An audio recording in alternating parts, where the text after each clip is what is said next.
Good morning mga guys. Magluto tayo ng adobong sitaw at saka pinalambot na ribs na with adobo.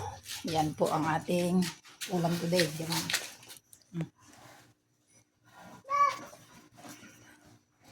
Tayo ko yan mo yung yan tutukan. So, naluto natin ito mga guys.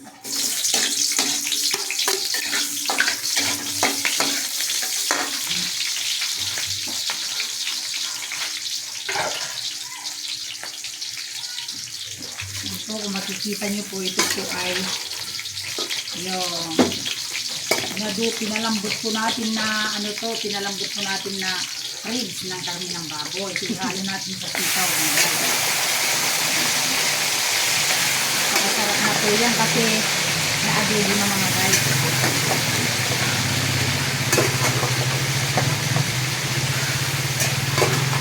Yummy! Sarap!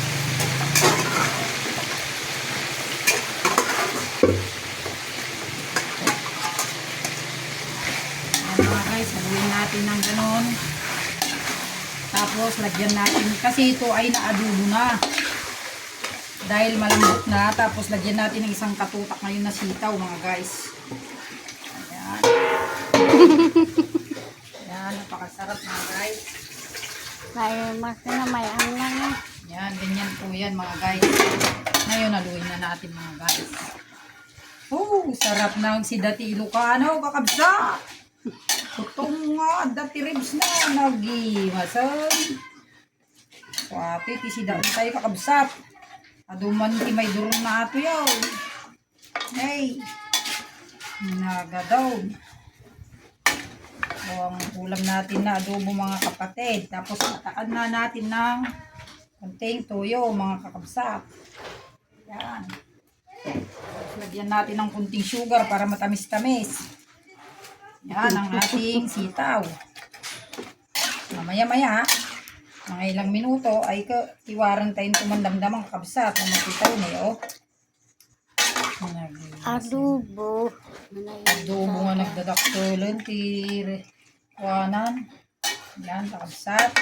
Kung makikita nyo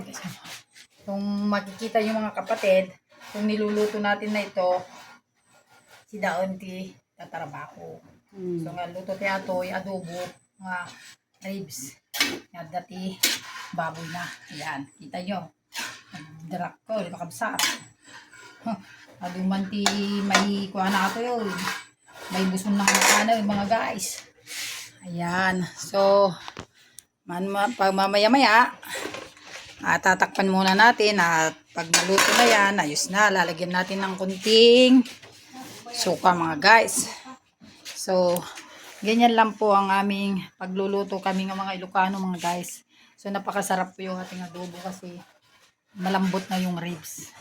Minarinate ko kagabi tapos kanina inadobo ko. Saka natin ngayon hinalo dito. So, napaka na, ayan, kumukulo-kulo na mga guys. Magbayad atin. Nagbayagan dahil dyan nawanon. Tapos yung kanin na natin. Ang papakabit mga Iintindi din na po nga yun ata. Ayan mga kapatid oh. Yan na mga guys. So maya-maya ay kukulo-kulo na yan. Ayan. Samantalang hinihintay muna natin mga guys na kumulo.